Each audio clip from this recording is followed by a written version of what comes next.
5절에서 11절 말씀입니다.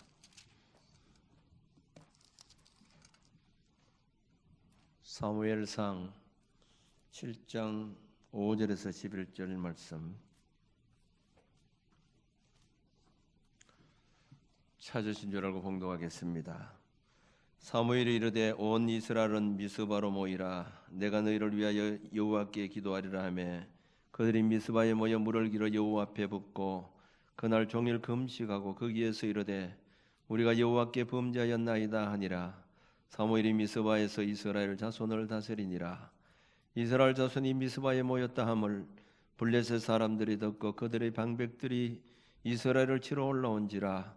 이스라엘 자손들이 듣고 블레셋 사람들을 두려워하여 이스라엘 자손이 사무엘에게 이르되 당신은 우리를 위하여 우리 하나님 여호와께 쉬지 말고 부르짖어 우리를 블레셋 사람들의 손에서 구원하시게 하소서 하니 사무엘이 젖 먹는 어린 양 하나를 가져다가 온전한 번제를 여호와께 드리고 이스라엘을 위하여 여호와께 부르짖으매 여호와께서 응답하셨더라. 사무엘의 번제를 드릴 때에 블레셋 사람이 이스라엘과 싸우려고 가까이 오매 그날에 여호와께서 블레셋 사람에게 큰 우레를 발하여 그들을 어지럽게 하시니 그들이 이스라엘 앞에 패한지라. 이스라엘 사람들이 미스바에서 나가서 블레셋 사람들을 추격하여 뱃갈 아래 이르기까지 쳤더라. 아멘. 이 말씀을 통해서 은혜 주실 줄로 믿습니다. 찬양대 찬양 있겠습니다.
아멘. 좌우 앞뒤로 인사하겠습니다. 성령님 우리 함께 하십니다. 네, 큰 은혜 주실 줄로 믿습니다. 사람의 힘이 참 무궁무진하다 하는 것을 때로는 느낍니다.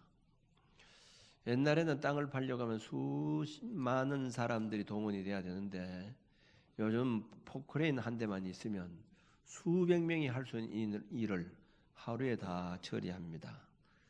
큰 바위도 뚫고 또 산도 파헤칩니다. 비행기가 수백 명의 승객을 태우고 활줄에서 떠는 것을 보면 참 신기하기도 하죠.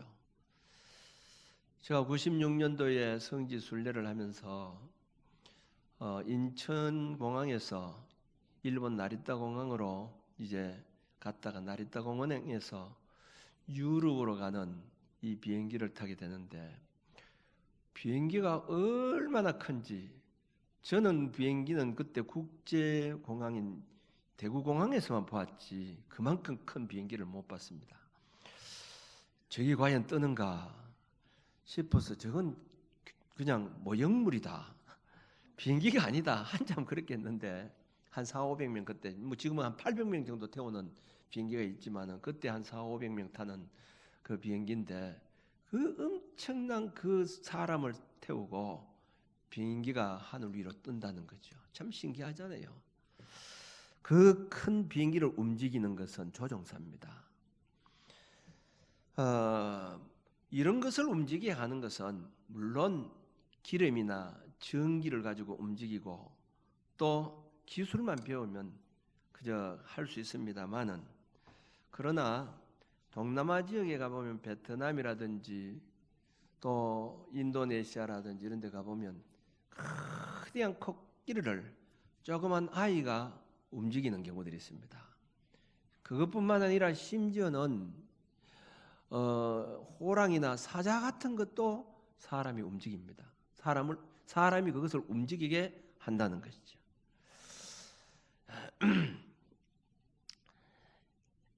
회사에 가면 직책들이 다 있죠. 뭐 계장이나 과장이나 부장 이렇게 있는데 어찌 보면 이 사람을 움직이는 힘은 그 직책이 높을수록 크다는 것을 느낍니다. 계장이 사람을 움직이는 힘보다도 과장이 움직이는 힘이 더 큽니다. 특별히 이 군대 사회를 보게 되면 그것이 더 뚜렷하게 나타나지요. 소대장이 움직이는 힘보다도 중대장이 움직이는 힘이 더 큽니다. 중대장보다는 대대장, 대대장보다는 사단장 이렇게 움직이는 힘이 크다는 것이죠. 그러므로 권력이라고 하는 말은 사람을 움직이게 하는 힘이다 이렇게 볼 수가 있습니다. 사람이 아무리 보잘것 없어도 왕이 되든지 대통령이 되면 아무리 많은 백성들도 움직이게 하는 힘이 있는 것입니다. 80년도 말에 제가 부목사를 했으면서 화원교도소로 갔더니만 키가 조그마하고 아주 날카로운 사람이 키도 그렇게 크지도 않은 사람인데 사람들이 저 사람 아주 유명한 사람이라고 그 사람 보니까 뭐 저하고 싸워도 하면 내가 이기겠는데 누구냐고 하니까 김태촌이라는 사람이. 김태촌 여러분 압니까? 70년도에 폭력배 두목을 있었죠. 강남 폭력배 두목으로 전국을 휩쓸었던 그 사람이었습니다. 그 조그만 사람이 한마디 하면 그 덩치 큰 사람이 예 형님 수많은 사람들을 움직이는 거예요. 그게 힘입니다. 그 사람들을 움직이는 힘이라는 거죠. 뭐 그렇다고 해서 힘이 큰 것도 아니에요. 그 사람 덩치가 큰 것도 아닙니다. 좀 얼마 전 11년도인가 암으로 돌아가셨습니다만은 그 작은 사람도 사람을 움직이는 거예요. 지금 이 러시아와 우크라이나가 전쟁이 일어나고 있는데 이 전쟁으로 인해서 수많은 사람들이 지금 죽어가고 있습니다. 이렇게 된 배후에는 권력의 눈이 먼 잘못된 푸틴이라는 지도자 한 사람 때문입니다. 지도자 한 사람 잘못된 권력 때문에 수많은 사람, 죄 없는 사람들이 죽고 군인들을 동원해서 군인들을 움직여서 그 사람들이 전쟁에서 지금 죽어가고 있는 것입니다. 그럼에도 대부분 사람들은 보면 어떻게 하면 이 큰 힘을 소유해서 사람들을 움직일까 이렇게 노력합니다. 돈이라고 하는 것도 어찌 보면 움직이게 하는 힘이 있습니다. 저희들이 신학을 하면서 예배학 개론이라고 하는 것이 있었는데 이 예배학 개론에는 장례식 하는 법을 우리가 배웠습니다. 장례식 가운데 특별히 염하는 것이죠. 염하는 것. 뭐 요즘 염해도 잘 모르는 사람들 있지 않으니까. 그 당시 이제 사람이 죽으면 시신을 어떻게 처리할 것인가 이거지요. 그 당시 목회자들 가운데는 많은 분들이 교인들이 죽으면 염을 단단히 묵상했습니다. 자원을 해서 우리 교회는 내가 마지막 해서 보낸다. 그렇게 해서 목사님들이 이 시신을 소독을 가지고 닦고 그렇게 해서 염을 합니다. 그럼 그걸 우리가 배웠는데요. 요즘 어디 그렇게 하는 사람이 있습니까? 그렇다고 해서 시신을 누가 마음대로 만들겠어요? 그런데 돈 주면 장의사에서 다 하잖아요. 돈만 주면 다 하는 거예요. 돈만 주면. 돈이 그 사람을 움직이게 하는 거예요. 그래서 요즘 이 시대를 황금만능주의 시대라 하는데 그 말은 돈이 사람을 움직이는 힘이 크다 하는 말입니다. 이 에스더에 보면 파사나라의 총리 하만이 힘이 대단했죠. 그러므로 누구든지 이 하만이 지나가면 그 앞에 다 무릎을 꿇게 했습니다. 그런데 하만이 지나가도 모르드게가 고개를 숙이지 않으니까 하만이 모르드게를 죽이려고 하잖아요. 모르드게 한 사람만 죽이는 것이 마음에 들지 않으니까 유대인들을 모두 죽이려고 계획을 했는데 이거 자기 마음대로 할 수 없지요. 한 사람을 죽이는 것이 아니고 여러 사람을 죽이는 일이기 때문에 자기 임의대로 할 수가 없다 이 말입니다. 왕이 허락을 해야 되는 거예요. 자, 그래서 왕에게 뇌물을 줍니다. 왕을 움직이게 하기 위해서입니다. 에스더 3장 9절에 보면 왕의 옳게 여기시거든 조서를 내려 그들을 진멸하소서. 내가 은 1만 달란트를 왕의 일을 맡은 자의 손에 맡겨 왕의 금고에 드리리다. 은 1만 달란트를 주겠다는 거예요. 왕에게. 이 은 1만 달란트가 얼마냐? 한 달란트가 은 34kg입니다. 그러면 34만 kg입니다. 그 당시에 이제 그 파산 나라의 세금이 1년에 1만 5천, 은 1만 5천 달란트라는 겁니다. 세금이 은 1만 5천 달란트에 10,000달란트를 왕에게 준다고 하면 얼마나 많은 뇌물을 주었겠습니까? 그러니까 왕이 바로 하만에게 반지를 주면서 네 마음대로 하라는 겁니다. 이 옥새를 준 거예요. 네 마음대로 도장 찍어 네 마음대로 죽이든지 마음대로 하라는 거예요. 이렇게 왕을 움직일 수 있었던 것이 무엇입니까? 물론 총리라고 하는 것도 있지만은 돈이라는 거죠. 물질을 주었다는 거죠. 세상의 대부분 사람들은 어떤 목적 달성을 위해서 이 돈으로 사람을 움직이려고 합니다. 그런데 실제 하만보다도 에스더가 더 힘이 있었죠. 그런 하만을 이 에스더가 왕에게 얘기를 해서 하만을 죽이게 만들었다는 것이죠. 그런 하만을. 그러면 어찌 보면 왕을 움직일 수 있는 힘은 하만보다도 에스더였다 하는 것을 알 수 있죠. 그만큼 에스더가 왕을 움직이는 힘이 있었기 때문입니다. 다윗이 왕으로 있을 때에 압살롬이 쿠데타를 일으켰죠. 그래서 도망을 치게 되었는데 그 당시에 다윗에게는 아주 지혜로운 사람 자문위원입니다. 요즘 같으면 자문위원이 2사람이 있었는데 한 사람은 아이도벨이고 한 사람은 후세라는 사람이 2사람이 있었는데 이 아이도벨은 나는 다윗을 따라가봐야 별 볼 일 없다. 나는 그 아들 압살롬에게 내가 붙어 있어야겠다. 압살롬 편으로 가버렸습니다. 근데 이 후세는 나는 그래도 끝까지 다윗 편에 있겠다 하고 다윗에게 왔더니만 다윗이 너 내한테 있지 말고 압살롬에게 가 있으라는 겁니다. 왜냐하면 내한테 지금 있어봐야 큰 도움이 안 되지만 너가 압살롬에게 찾아가서 그 압살롬이 하는 어떤 동태라든지 이걸 좀 보고 정보를 얘기를 해서 내가 피할 수 있도록 그렇게 좀 해라. 그리고 이게 어찌면 요즘 같은 간첩입니다. 간첩. 다윗을 간첩으로 후세를 보냈습니다. 다윗이 도망을 치고 난 다음에 아히도벨이 압살롬에게 찾아와서 이런 얘기합니다. 왕이요, 지금 왕이 되었으니까 지금 다윗을 가만히 두면 안 됩니다. 지금 빨리 군인들을 동원해서 지금 멀리 가기 전에 추격해야 일망타진할 수 있습니다. 이렇게 했습니다. 지금 만일 그 얘기를 듣고 군대를 동원하게 되면 다윗의 군대는 완전히 진멸당할 그런 위치에 있는 겁니다. 그때 이 압살롬이 그런 얘기를 합니다. 그러면 그 얘기 좋지만은 후세 얘기도 한번 들어보자.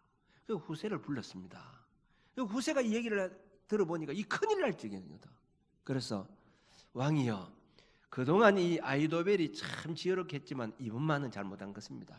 지금 당신의 아버지 다윗이 어떤 사람입니까? 군대에서 큰 사람입니다. 골리앗도 이긴 사람입니다. 지금 아들에게 빼앗겨서 갔는데 가만히 있겠습니까? 눈에 불을 켜고 있습니다. 만일 지금 죽이겠다가는 전멸당할 수 있습니다. 큰일 납니다. 그렇기 때문에 지금 가면 안 되고 정비해서 나중에 군대를 동원해서 가면 이길 수 있습니다. 이런 얘기합니다. 그러니까 이 압살롬이 후세의 말이 좋구나 이렇게 했어요. 압살롬을 움직일 수 있는 힘은 아히도벨보다 후세였다는 거죠. 그래서 결국은 아히도벨이 자기 영향력이 후세보다 떨어졌다고 하는 것을 생각하고 자기 집에 돌아가서 자길에서 죽고 말았지요. 그래서 결국은 후세 얘기를 듣고 압살롬이 나중에 다윗을 치러 갔다가 그때 결국 죽고 말았죠. 다윗의 군대장이었던 요압 장군에 의해서 그는 결국 비참하게 마지막 죽고 말았다고 하는 것입니다. 이렇게 사람이나 권력이나 돈이 움직이게 하는 힘이 있는데, 그런데 때로는 이 사람이 그렇게 힘 있는 사람 같아도 어떤 데는 너무 무능하고 약한 것이 인간이다 하는 것을 때로는 느낄 때가 참 많이 있습니다. 특별히 요즘 이 코로나를 보세요. 코로나가 와서 그 백신을 만들지 못하고 애타고 있었는데 미국에서 백신을 개발했다고 해서 1차 백신을 맞았습니다. 그런데 그것도 효과가 별로 없었어요. 2차를 맞아야 된다고 해서 또 2차 맞았죠. 이제 끝났다고 생각했는데 그것도 안 된다는 겁니다. 3차를 맞아야 된다는 거예요. 그 3차 맞으면 다 끝날 줄 알았죠. 또 4차를 맞아야 된다고 하잖아요.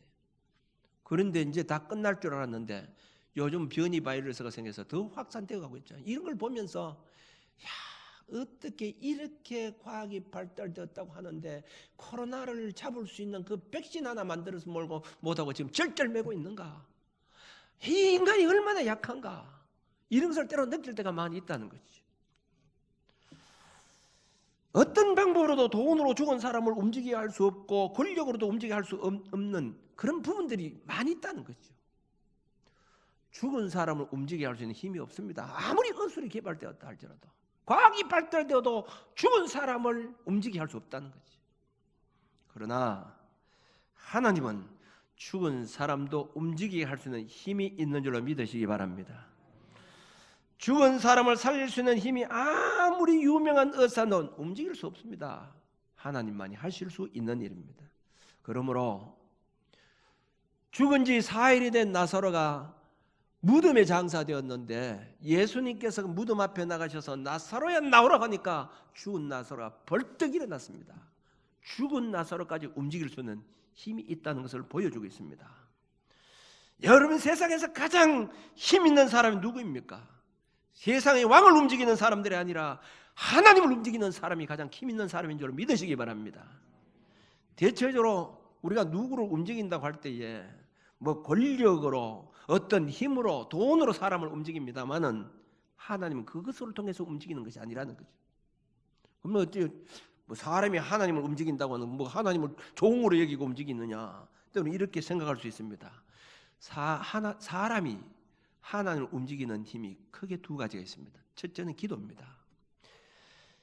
다시 말하면 하나님을 움직일 수 있는 힘은 우리가 하나님께 부르짖는 기도뿐이라는 거죠. 부르짖는 것도 건성적으로 하는 그런 기도가 아닙니다. 정말 형식적으로 하는 그런 기도가 아니라 금식하면서 힘을 다해서 하나님께 부르짖는 그 기도는 하나님을 움직이는 힘이 있다는 것을 여러분 믿으시기 바랍니다. 오늘 본문 말씀에 보면 엘리 제사장 때에 엘리 제사장의 아들들이 타락했습니다. 그때에 결국은 블레셋과 전투에 나갔다가 벗겨도 다 빼앗겨 버렸습니다. 그 이후로는 전쟁을 할 때마다 다 패하고 말았습니다. 이길 수가 없었어요. 하나님께서 그들을 떠나버렸습니다. 하나님이 이제 무관심했습니다. 그런데 사무엘 선지자가 와서 미스바의 사람들을 전부 모이게 합니다. 사무엘상 7장 9절 말씀 보면 사무엘이 젖 먹는 어린 양 하나를 가져다가 온전한 분제를 여호와께 드리고 이스라엘 위하여 여호와께 부르짖음에 여호와께서 응답하셨더라. 여호와께서 응답했다는 건 뭡니까? 사무엘의 기도를 들으시고 하나님이 움직이셨다는 거예요. 어떻게 하나님이 개입해 주셨습니까? 보세요. 미스바에 이스라엘 백성들이 모였다고 하니까 블레셋 사람들이 저 사람들이 지금 모여서 무슨 작당을 하는구나, 가만히 두면 안 되겠구나, 그렇게 해서 총 공격을 해왔습니다.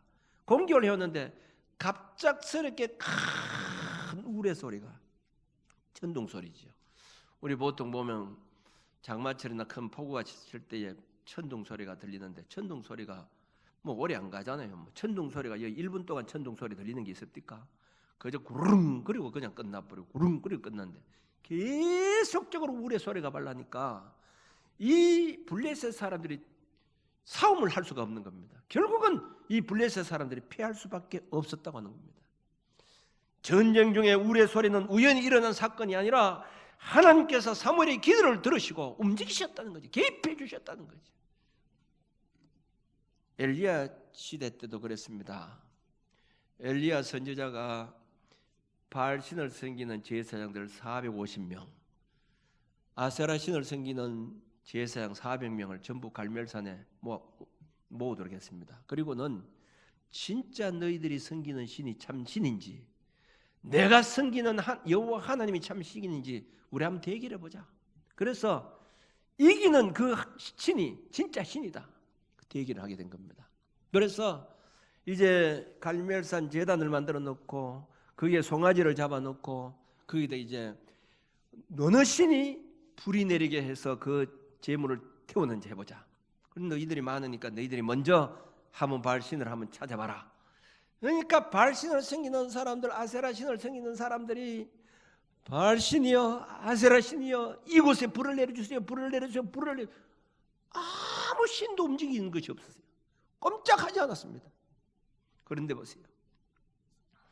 이때 엘리야 선지자가 막 온종일토록 그렇게 부르지도 아무 응답 없으니까 엘리야가 나섰죠. 엘리야가 제단을 다 그 허물어진 제단을 수축을 하고 하나님께 무릎을 꿇고 기도합니다. 여호와 하나님, 여기에 불을 내려주세요. 여기에 불을 내려주세요. 하나님이 과연 살아계시다고 하는 사실을 보여주세요.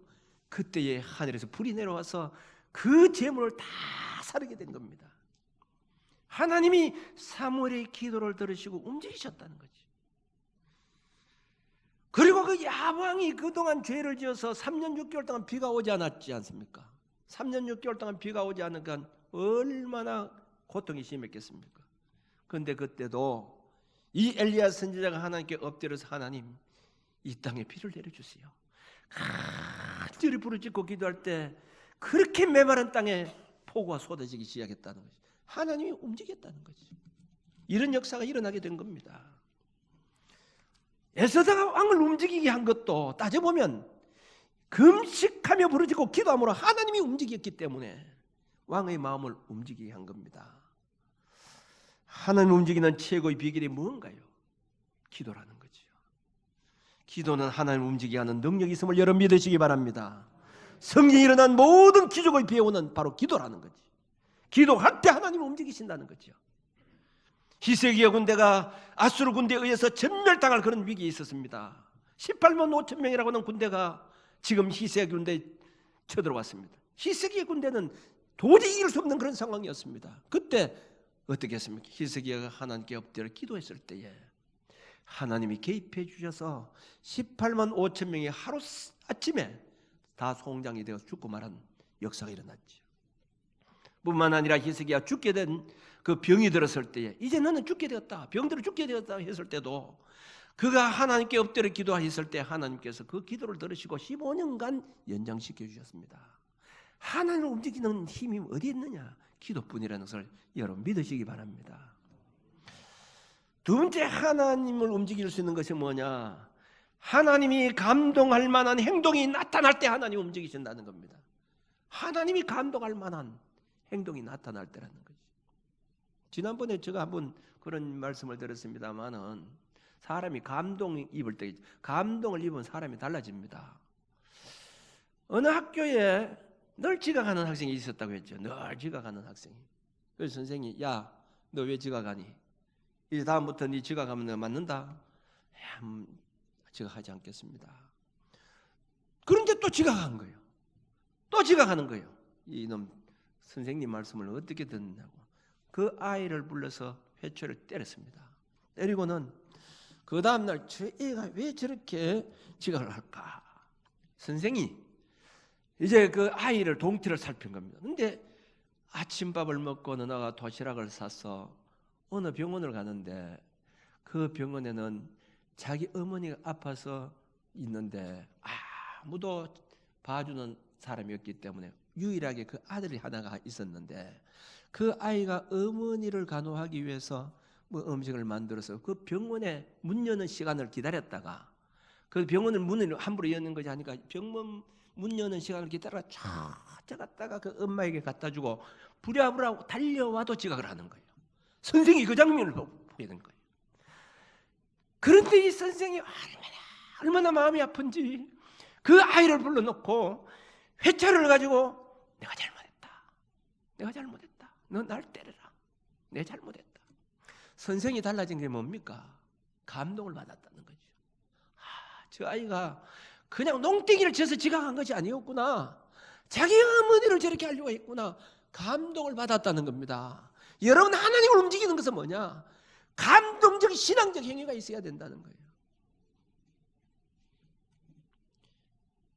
이거 보세요. 아브라함이 100세에 난 아들 이삭을 하나님께서 제물로 바치라고 했습니다. 자식이 많이 있는 것이 아니에요. 한 명뿐인 그 아들, 그것도 100살에 난 아들이었지만은 하나님께서 제물로 바치라는 거죠. 죽이라는 거예요. 나를 위해서 제물로 바치라는 거예요.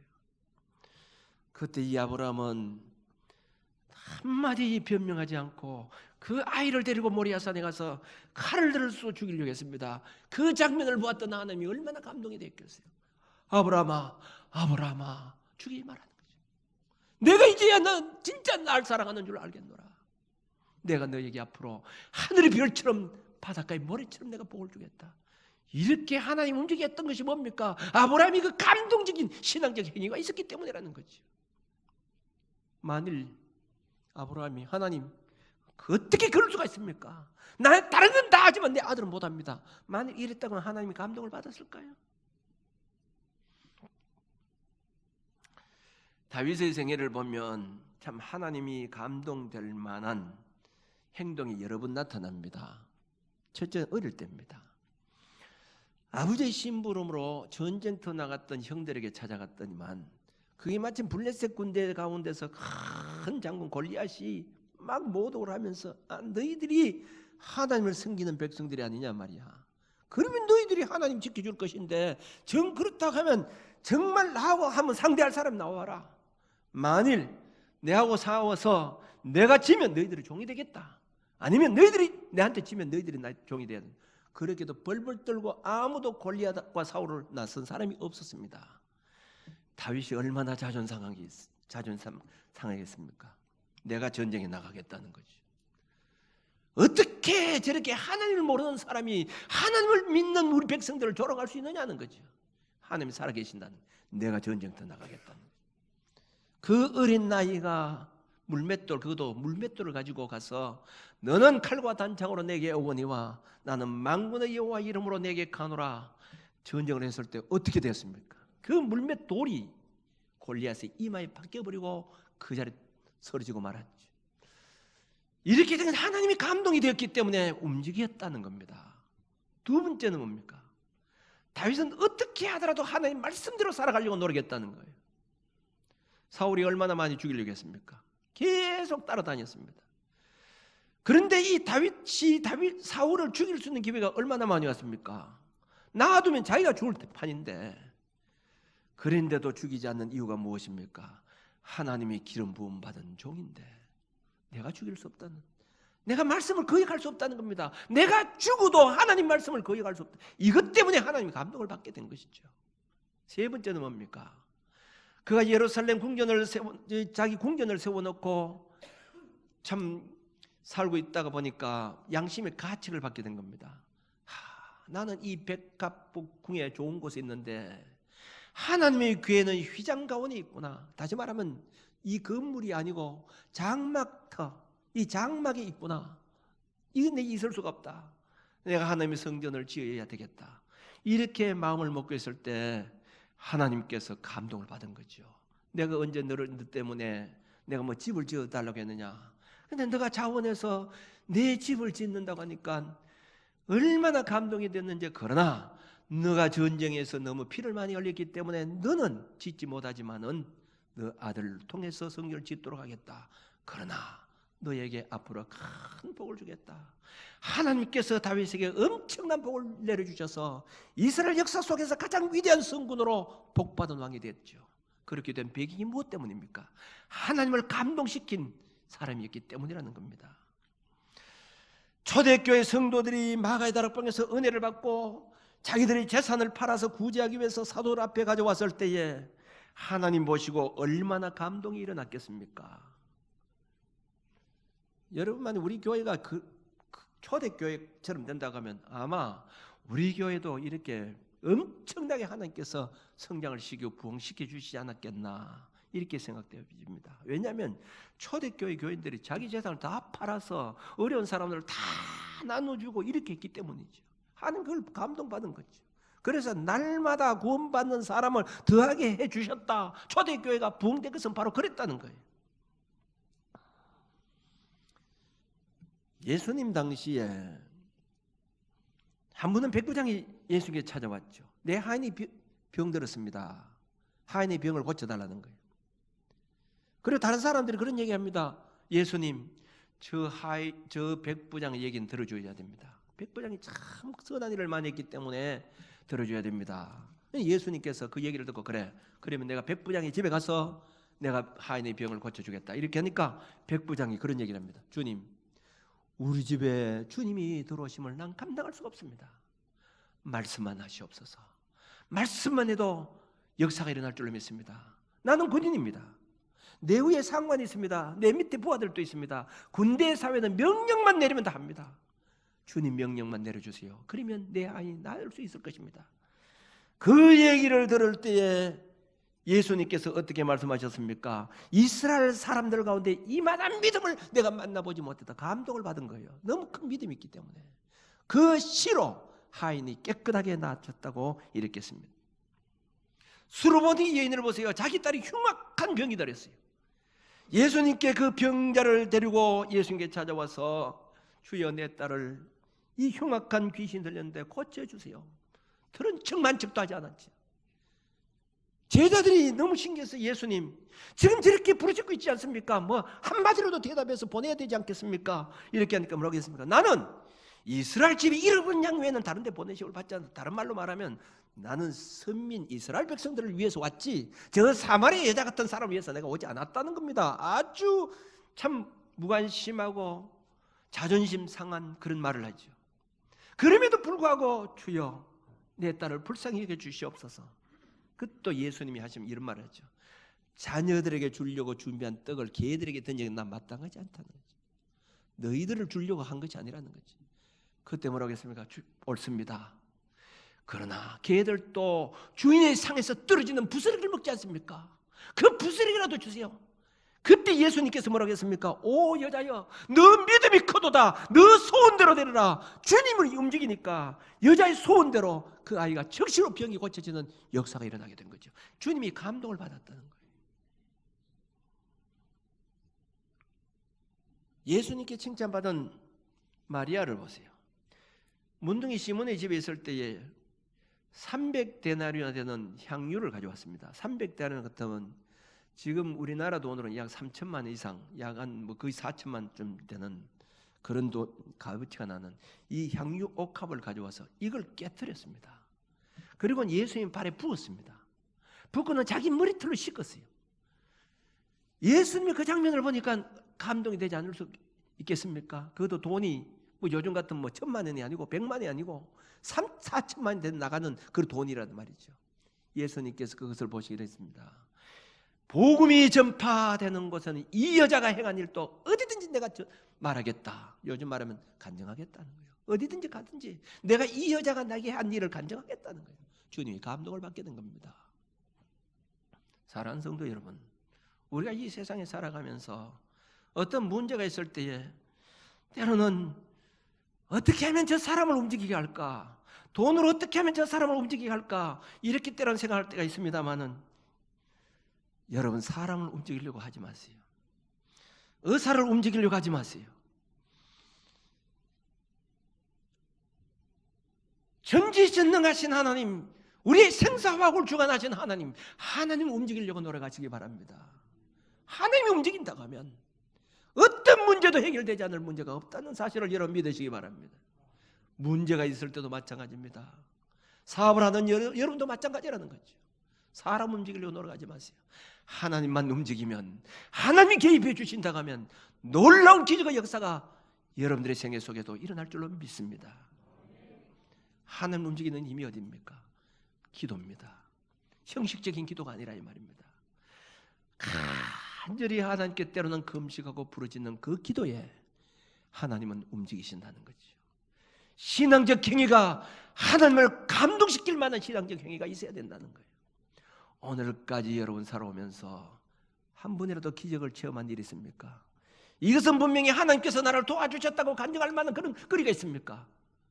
만일 그것이 없다고 하면 오늘까지 신앙생활하면서 하나님을 감동시킬 만한 신앙적 행위가 있었던가를 한번 살펴보시길 바랍니다. 하나님께 부르짖고 기도함으로, 그리고 하나님을 감동시킬 만한 신앙적 행위를 통해서 하나님의 움직임으로 말미암아 여러분들의 생애 속에서 놀라운 기적의 역사를 체험하면서 살아가는 저와 여러분들이 되어주시길 바랍니다. 기도드리겠습니다.